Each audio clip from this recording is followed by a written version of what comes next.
Great. Yeah, thanks very much, Elizabeth and to Gwyn, and to everyone for the invitation to come and talk about some of the work that Elizabeth's report has framed. But I'll just give a quick introduction to Ad3Cities. And Robbie, you were sharing a screen briefly then, and then it disappeared. I was, yeah. I was just coming in to unmute, but here we go. Back to sharing screen. Oh yeah.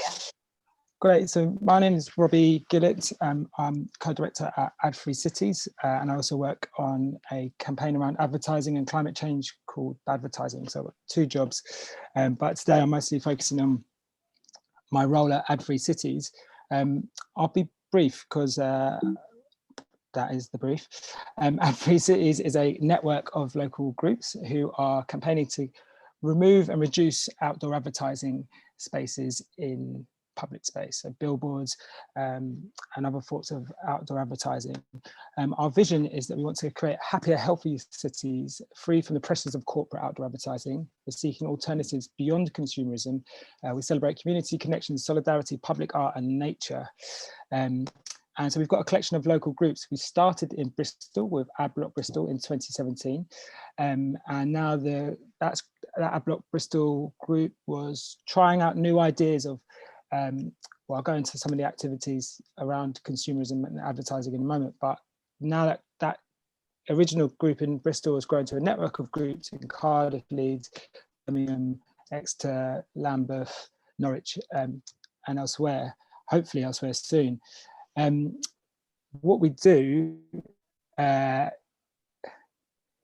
is support local groups. Our theory of change is about building up grassroots power in local cities, where building on the kind of exemplar sort of flagship campaign, if you like, of Adblock Bristol, we support residents to object to planning applications for new digital advertising screens, and we lobby local councils to talk about how advertising impacts various social issues such as public health, climate change, sustainability, mental health, the right to the city, and a host of other issues.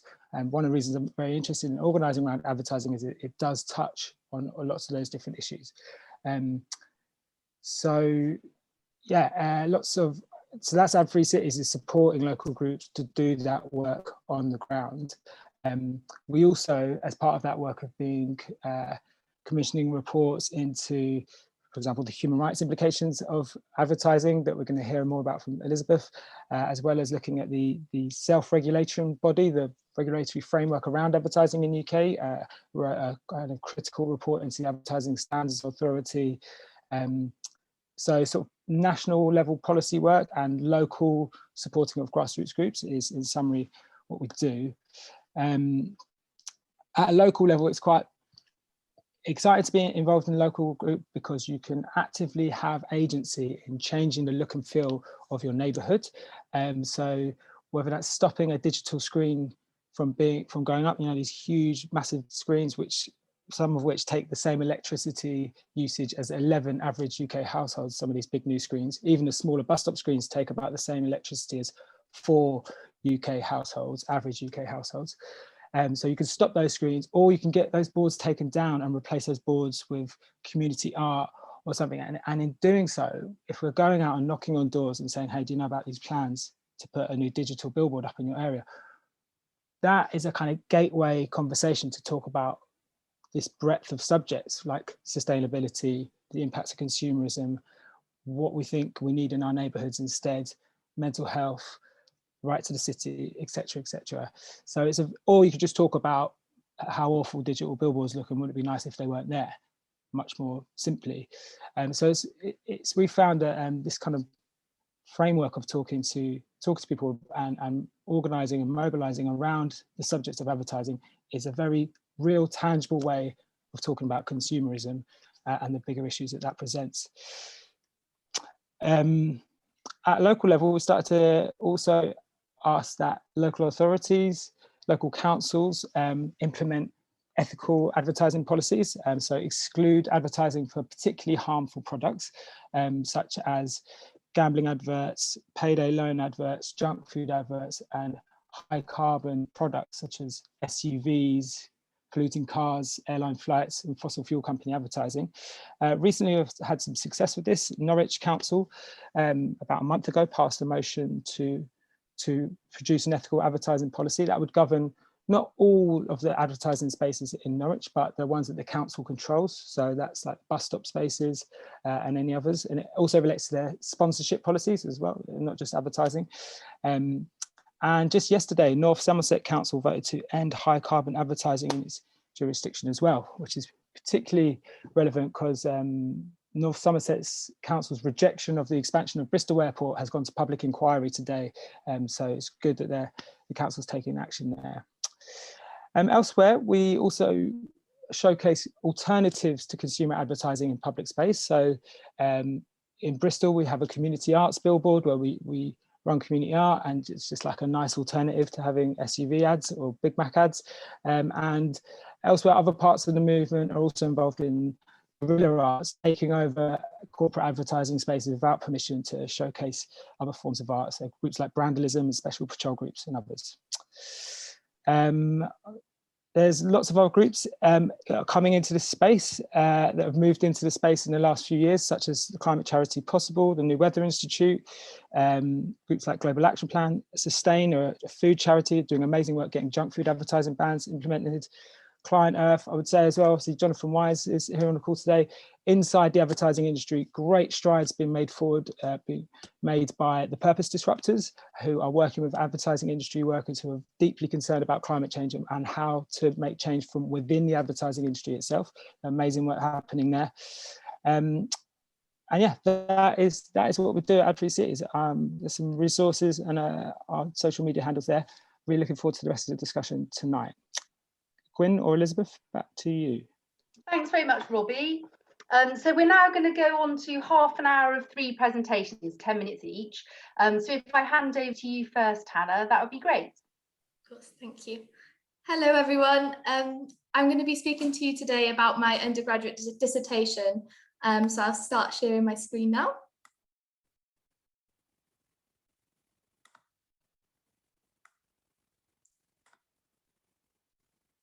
Can everyone see the screen?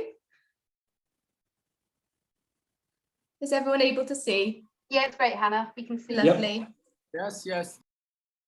Can you truly understand the future ahead of societies today without factoring in COVID-19? Well, today, this presentation explores the initial impacts of COVID-19 on sustainable consumption and production patterns. The presentation will firstly give a brief overview of the research project before discussing the main findings. Finally, the conclusions are drawn and there'll be an opportunity to ask any questions. In an era of Anthropocene, it is becoming increasingly undeniable that changes must be made to address the global climate crisis. Studies of sustainable development show the importance of making consumption and production patterns more sustainable. Despite this recognition, people everywhere resist change. However, interestingly, the outbreak of COVID-19 has illustrated that individuals can make sustainable behavioural changes.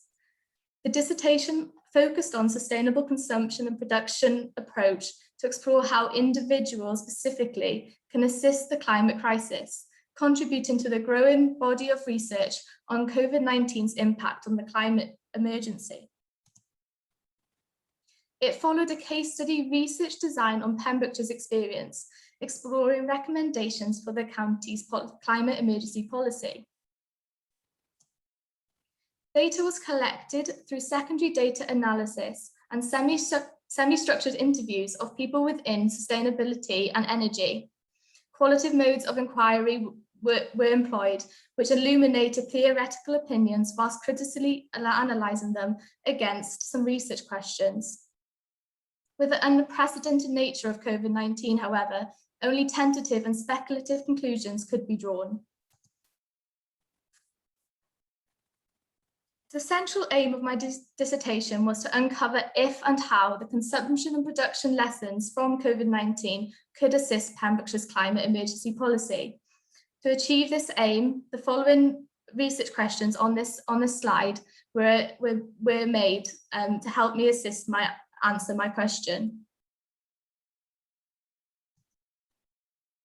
I'll now discuss the main findings from my dissertation, including the key changes seen in the consumption production of transport, energy, food, and consumer purchasing. One of the main findings and overarching observation by the interviewees is that COVID-19 restrictions have seen mass reductions in car usage and due to the increased home working. Data suggests that home working has a positive impact on the climate through the reduction in transport emissions. All interviewees highlight an opportunity for sustainable transport consumption by the continuation of home working where possible.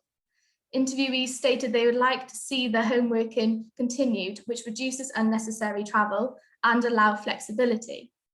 However, as the data is continuously emerging, it is difficult to see how much CO2 was reduced from COVID-19 due to transportation alone.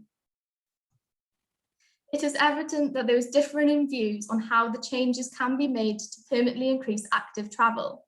This is endorsed by the Secretary of State of Transport, who urges local authorities to make permanent changes to infrastructure for cyclists and pedestrians. This could be a lasting legacy of COVID-19's creation for a greener transport consumption. Despite the uncertainty of active travel continuing, it can be inferred from the data that active travel patterns from COVID-19 have a potential to become a new normal if they're implemented into climate emergency policies.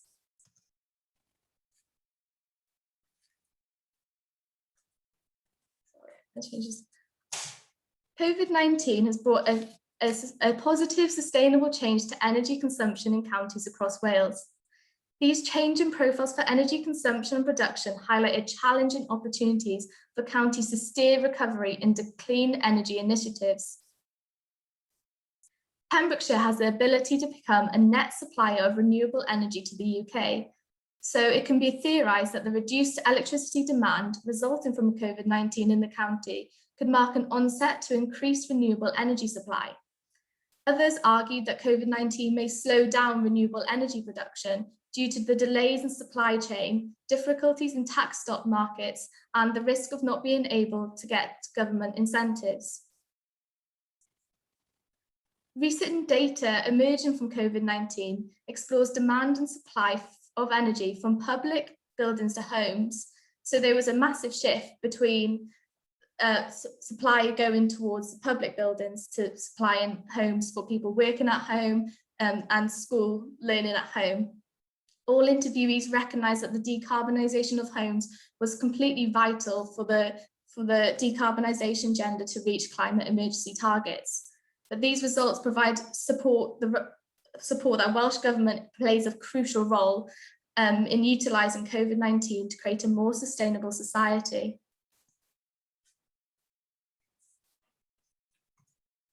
It could be suggested that COVID-19 has marked thoughts towards a more sustainable food shopping, benefiting local economies and decreasing food miles.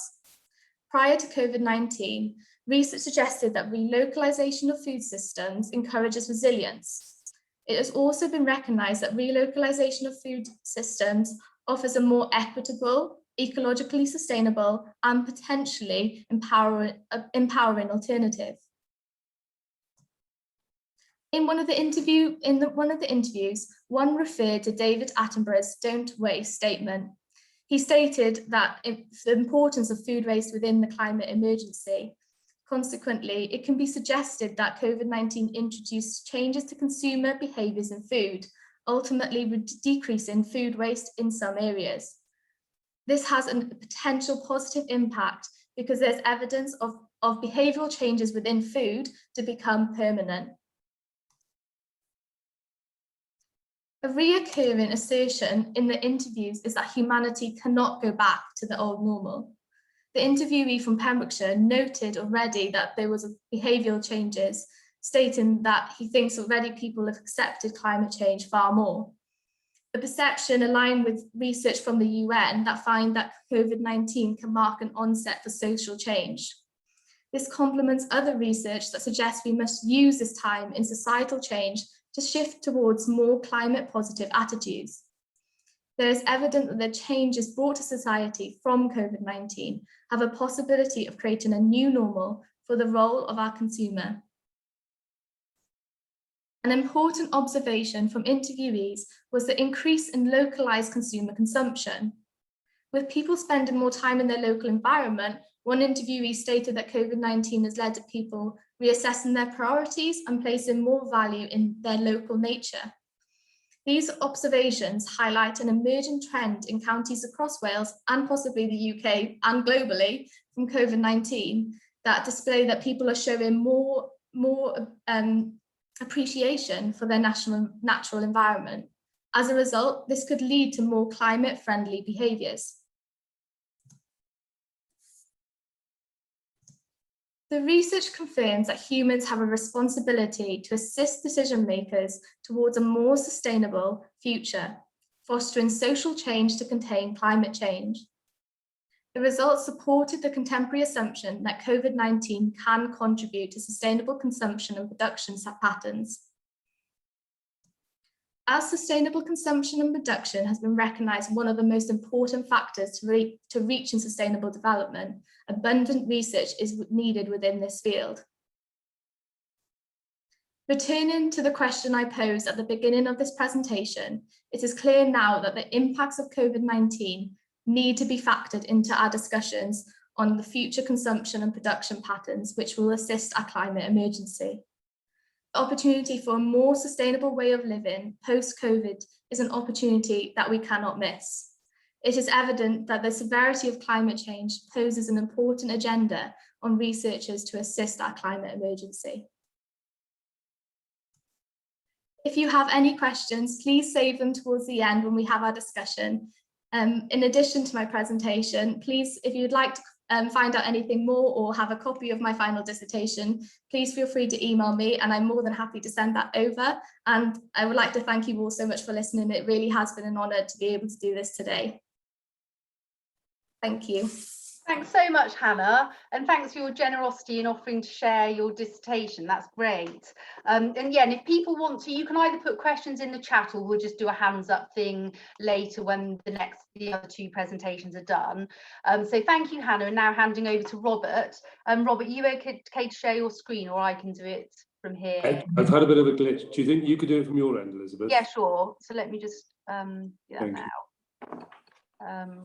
Okay, so there you go, Robert. So if you just give me a nod when you want me to will do. Thanks, Elizabeth.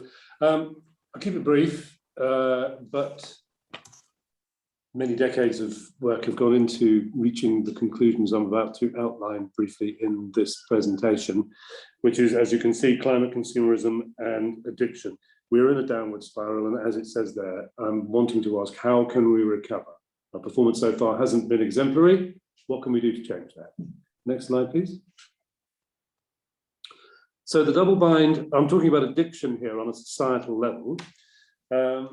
Gregory Bateson, probably the greatest systems theorist, I'd say, that has ever lived, was able to explain using systems theory that the dilemma of the addict of any kind, he used alcoholics, but it can be addiction to anything, behavioural or substance, is that they reach a double bind, a sort of catch-22. In this case, as you can see, life is hell if I drink, life is hell if I don't drink.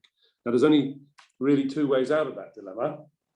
Most people tend to realise eventually, which is one, you die of it, it's a progressive disease, or two, you change the level of thinking at which that catch-22, that double bind, is seems an impossibility.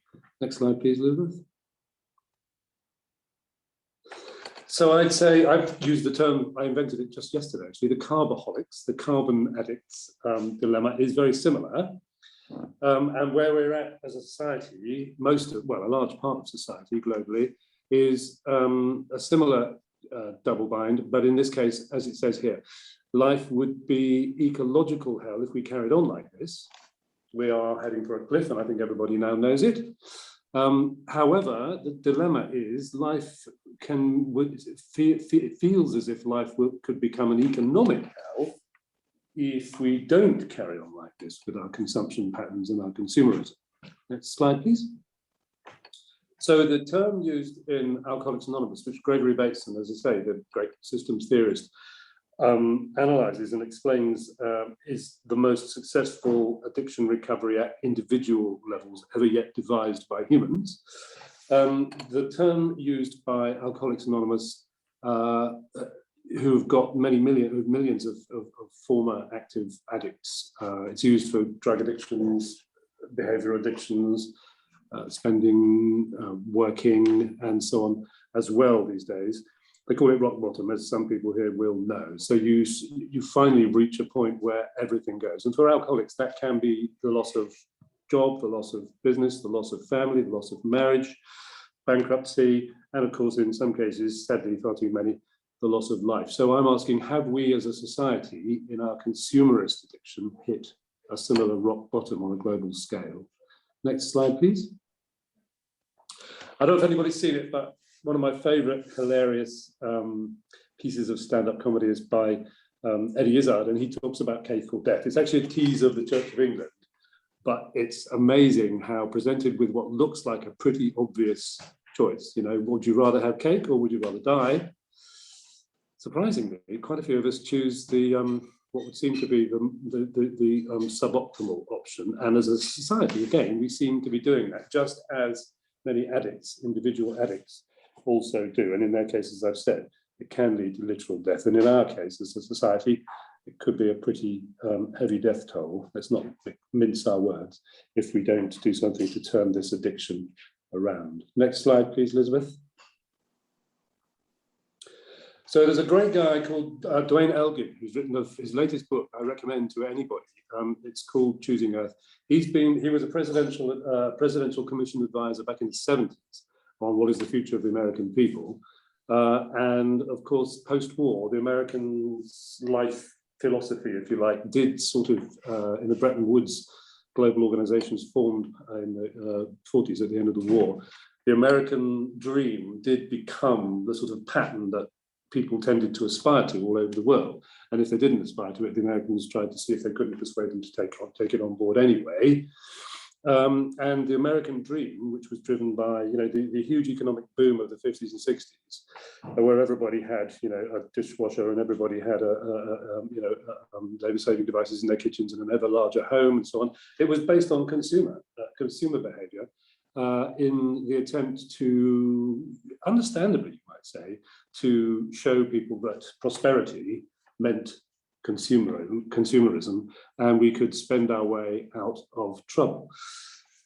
The alcoholic, when faced with this same catch-22 I've been describing as a societal problem now for an addicted society, often finds, if they do take the path advised by Gregory Bateson and many others, because it's very successful in more cases than almost any other approach to addiction recovery, finds that the life is hell if I drink, life is hell if I don't drink, doesn't only end in drinking oneself to death. There is an alternative option in which actually life not only becomes better in that the addiction goes away because the system works, and I'll come on to how it works in a moment, it's rather the point of this, but it also it delivers a lot of the things that the alcoholic in this case was originally seeking from the alcohol: a sense of confidence, a sense of relaxation, a sense of not being different and not being ashamed of whatever it might be about them that separated them from their fellows, an ability to talk to people at parties, all these things. The individual alcoholic found that alcohol delivered that at first, and then it took it away, and it took more away than ever they had before. We're now facing what the American dream has done to our planet. You know, it gave us that sense of prosperity, that sense of recovery from 2 world wars and the Holocaust and many other painful major global recession, the crash of '29. But now it's like the alcohol for the individual alcoholic. The consumerism that we thought was the solution is proving to be quite the opposite. So Elgin's quote, this one I love, I'm going to do what you really rarely do in a presentation and actually read it out because I just love it. The most difficult challenge facing humanity is not devising solutions to the energy crisis or the climate crisis or population crisis. For all that I agree entirely with what you were saying, Hannah, and I've been working on the same fronts for many years. Of course we want to deal with those, but the means to reach those solutions, he says, is bringing narratives and stories of the human journey into our collective imagination that can empower us to look beyond a future of great adversity and see a future of great opportunity. So just like the recovering alcoholic, they're no longer relying on drink to make them feel okay. And they're actually feeling far better than they did before they started using alcohol in the early phases of their addiction to feel okay, even if only temporarily. There is a means by which to get that same solution for humanity as a whole. Next slide, please, Elizabeth. Now, the big problem this can throw up is that quite often people, including those people who are in deep trouble as individual addicts, will say, I'm not going to that 12-step Alcoholics Anonymous program. It's all about God stuff, and I'm an atheist. And it is a big problem because Carl Jung had advised the founders of Alcoholics Anonymous that a spiritual change of mind was required in order for people to recover from addiction. Because it was founded in 1930s in America, and because there was quite a lot of very powerful religious lobby there as there is now, the religiosity, as some would describe it, that was contained in that 12-step recovery program did deter a lot of people from taking that path. Now, again, going back to Bateson, he wouldn't allow any what he called a supernaturalist thinking. He was very much a rational, very thoroughgoing, rigorous academic, and he wanted proof that an epistemological shift of this kind did not need to involve religion in its conventional form. And he advocated a shift, an epistemological shift of the same nature, but from more of a, Spinoza talks about this in his philosophy, and I don't want to get into all that now, but anybody who wants to know more about what he had to say on this, I'd be delighted to talk with or send papers to.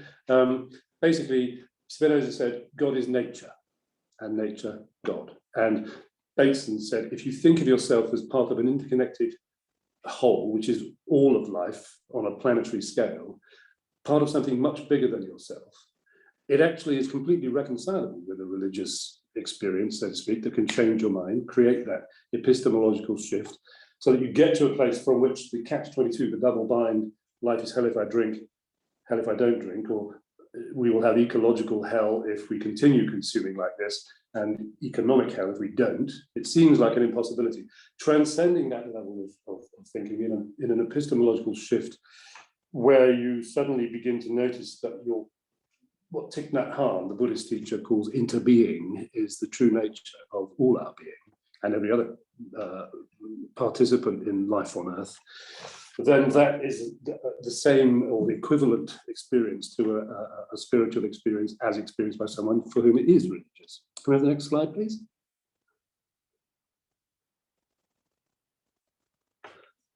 And Elgin, to come back to Duane Elgin again, he makes the point, and he's been in more recent years, although he's been in this game even longer than someone as long in the tooth as I am in this game. He came to the conclusion that actually communication is the means by which to get people to begin to understand that epistemological shift that they might wish to attempt or explore, or begin to learn from others who've made a similar jump in their consciousness. And that communication, as he says, in a rich flow in these great times of great trauma and transition, will deliver us an end to humanity unless we do begin to convey this message to people, and therefore it is indeed a communication crisis. Next slide, please, Elizabeth. Oh, I thought that might be the last one. So that's me. Anybody wants to find out more, this rather gabbled delivery of the message, as I say, is based on, in my case, over 3 decades of work in the field. By all means, drop me a line. There's my email address, or you can find me on LinkedIn or all sorts of other places just by searching on my slightly unusual name. Thank you.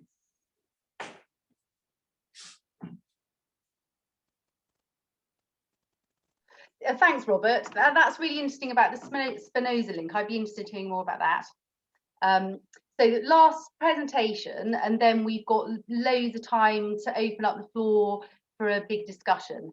So I'll just share my screen for my bit. Can everyone see that? All right, hang on. How do I? Sorry, it's not shifting on. Oh, there we go. I'll do it like that way. So this is about the report I've written for Ad-Free Cities, and I did it as a pro bono project outside of paid work. And why I was motivated to do that was huge respect for Ad-Free Cities. So I was really motivated by them as an organisation. Have you heard from Robbie the incredible things that they're doing? I work within the framework of international human rights law as a consultant to the UN, and so I've long worked on how climate change impacts human rights, and I wanted to explore how human rights law could support Earth rights through a piece of work. And I'm also interested in business and human rights, so I started working on that with Amnesty International in 2000, the same year that the UN Global Compact was launched. And it's funny, Hannah's used new normal in a kind of positive way, and the UN are using the phrase new normal in not such a positive way to refer to complex emergencies as a result of the intersection between climate change and other factors. And doom-mongering by activists is now mainstream chat among world leaders. There's been a real shift in the last, I'd probably say 8 to 9 months, in what was once off the table becoming mainstream. And so examples of that are this UN Security Council discussion on climate change and global security. David Attenborough was talking to them to world leaders about civilization breaking down as a result of unchecked climate change. You're seeing people talk about climate change as an international security threat. And you'll get all these slides as a handout, by the way, so I don't have to read every single thing. RSPB, Royal Society for Protection of Birds, which is quite a conservative non-profit, talking about basically nature closing and what humans are going to be like in our failure to basically step up on climate change. And finally, quite surprising, KPMG issued a report in November looking at collapse scenarios based on updating the limits to growth research in 1972. And for KPMG to be talking about reining in growth, I was pretty shocked. And so it shows how the kind of the situations kind of change. And then talking about a triple nexus of conflict, climate change and poverty. Poverty shot up as a result of COVID-19, first time in 20 years. The Foreign Affairs Minister for Mexico was talking about international security threats and how they're no longer traditional threats anymore because the intersections between all of these aggravating factors are so complex that you kind of can't see things coming anymore. This is echoed in, for example, the World Food Programme, COVID-19. They are saying you can't basically separate different drivers from what creates food insecurity anymore because of the aggravating impacts of conflict and climate change on food insecurity globally. There's other things that have been happening. So March, there's a UN General Assembly resolution on the right to food, also recognising this complex situation. 2 global food insecurity reports talking about the multiple shock effect and internet-connected circular associations. So suddenly we are living in a really different world. And in that context, how is the production of billions of things, I'm tempted to say something else there, that we don't need, okay, and the new normal hasn't quite sunk in to corporations that are just pumping out stuff. And to put it in a financial context, so to meet those global humanitarian needs by UN agencies in 2020, $40 billion US, times that by 14 and you've got the global ad spend promoting consumption, exacerbating climate change and creating a key driver of humanitarian crises. So how does advertising damage the environment and human rights? So some of these are extracts from the report for Ad-Free Cities. So advertising has direct negative impacts on human rights, such as gender stereotyping, sexualization of children, as Robbie was talking, a blot on the community environment, greenhouse gas emissions and car accidents through digital billboards. And the indirect negative impacts through advertising's promotion of irresponsible and excessive consumption are centred around either human rights abuses such as child labour, or it could be environmental impacts from climate change, so excessive consumption, greenhouse gas emissions, global warming, food insecurity, conflict, forced migration. There are so many factors at play as a result of consumerism, basically. You've got really literally days ago, another UN General Assembly resolution on human rights and climate change, again recognising the interlinkages and also recognising that climate change can exacerbate pandemics, which is really interesting because that was a really controversial statement just months ago. And once again, what was controversial is now in a UN General Assembly resolution, which I find really interesting. So how do we use the international legal framework around human rights? It's basically all around advocacy opportunities. So 9 international human rights instruments. There are actually 18 altogether because there's different ones with optional protocols, etc. Basically, every country in the world pretty much has signed up to one or more of those. The UN Convention on the Rights of the Child is the most widely ratified by every country in the world apart from the United States of America, interestingly enough. And when they ratify those treaties, they have to report to treaty monitoring bodies, and there's an obligation to say, okay, this is how we're fulfilling those rights at the national level, incorporating the articles into our national legislation, etc., etc. And so you can lobby around that and remind governments of their obligations. That's the reporting procedure. That's an example of a state party report from the United Kingdom reporting on the conventions of the rights of the child. And then in addition to that, you've got voluntary measures around UN business and human rights initiatives. Also, the OECD's got business and human rights frameworks as well. And in process is a legally binding business and human rights treaty. But the nature of these things is these things take years. So I don't expect to see that coming to fruition anytime soon. So those treaties, basically the duty bearer is government. However, there have been statements by the committees who oversee those treaties to confirm that actually, here's an example on the right to health, the private business sector does have responsibilities regarding this right as well. It isn't actually just governments that we expect to see uphold that right. In the report for advocacy cities, there's pages of a table which is a guide for basically anyone wanting to do advocacy on how advertising and excessive consumption breach specific human rights, what treaty you need to look at, what articles. So it's a really good guide, just like a crib sheet really, on where to look under which of the various treaties to look at human rights breaches. So just as an example, the UN Convention on the Rights of the Child, so that treaty that I said was the most widely ratified, that has 54 articles, and this Article 24 is on a child's right to health. And that is the article that you would use to advocate against irresponsible junk food advertising, for example. However, irresponsible junk food advertising does not only affect the right to health, it also affects the right to be free from discrimination, because in the UK, the most deprived areas have more obese children, have more junk food advertising, more junk food outlets, less availability of healthy food. And the implications are even further than that, because childhood obesity is associated with premature death. So it's also about the right to life. So it's kind of multifaceted. And marketing of Coca-Cola to children has been called a serious public health concern by the British Medical Journal a couple of years ago. So there are direct impacts on children's rights as a result of advertising and marketing.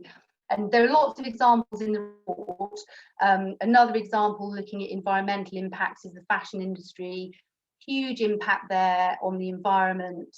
The UN Economic Commission for Europe has called it an environmental and social emergency. And UN organisations have established a UN Alliance for Sustainable Fashion as a result. Things to think about, so this leads us into our debate in a minute, is the concept of sustainable growth, so Sustainable Development Goal 8, now an oxymoron? Is there such a thing as sustainable growth, or do we have to just dump the whole economic growth idea altogether? Because to me, the SDGs are outdated. Speaking of an old paradigm, when you put it into that context that I showed you earlier. And have we got to a point where sustainability actually equals regression? What about regeneration? So restoring nature's depleted assets, because a lot of sustainability, like the Fashion Alliance I just talked about, is trying to consume our way out of the climate crisis, buying green clothes, reusable bags, green cars. It's still that kind of buy, produce mentality. And regeneration also means we have to relinquish basically our need to buy and produce, and need has to be the imperative, not want. Another question to open up the floor on is how we engage business. So how much is carrot and how much is stick? I've heard more than once recently this desire to show businesses love. Well, does that really cut it? Does showing Coca-Cola love make them change their approach to childhood obesity? You know, there are different organisations that were represented at the Responsible Business Forum that I also spoke at, and it was a very uncritical forum. You know, how much do you give businesses a forum like that without showing both sides of what that organisation's doing, or do we just let them showcase the good stuff and stick the rest under the carpet? How much is individual responsibility versus systemic barriers, and what combination for change do we have between legislation, guidance, incentives, etc., and how much does social norms change play a role? So I've worked a lot on combating child marriage and female genital mutilation in Africa. And there, when you're changing social norms, it's just not enough. It's not enough to only legislate or only change social norms. You've got to have kind of, as I said earlier, the perfect storm of these risk factors, but you've got to have a positive perfect storm of this enabling environment to actually make change. And how do we find that perfect recipe? So I'm now going to hand over to open up the discussion, bang on time according to my schedule. That's pretty impressive. And to start the discussion off is Sam. So Sam Hyde is a student at my daughter's school who did work experience with me and helped me do research this report. It's such a capable young man, and hats off to Hannah and Sam representing the younger generation here today. So Sam, can I hand over to you just to give some initial reflections, start the ball rolling on our discussion? That would be great. Thank you.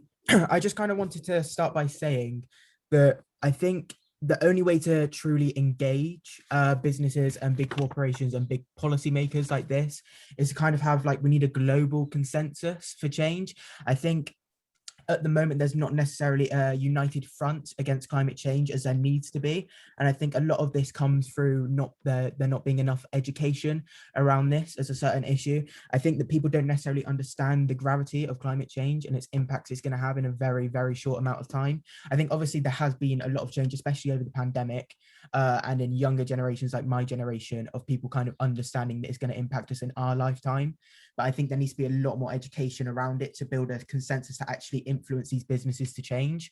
Having said that, I also believe that in the same sense, we need to stop putting so much pressure on individuals to change our lives and how we work and how we spend our money in the same way. We need to instead turn the pressure on businesses and policy makers who actually therefore are the ones impacting the environment, impacting these human rights implications and things like that. I think putting pressure on us, while yes, we do need to make change, putting pressure solely on the individual is not necessarily going to lead to stopping the climate crisis. Thanks very much, Sam. Gwyn, do you mind stopping recording at this point so people can just have freedom of speech? Will do, yeah. But it's good to have recorded Sam. Yeah, so I can still see Jill's hand.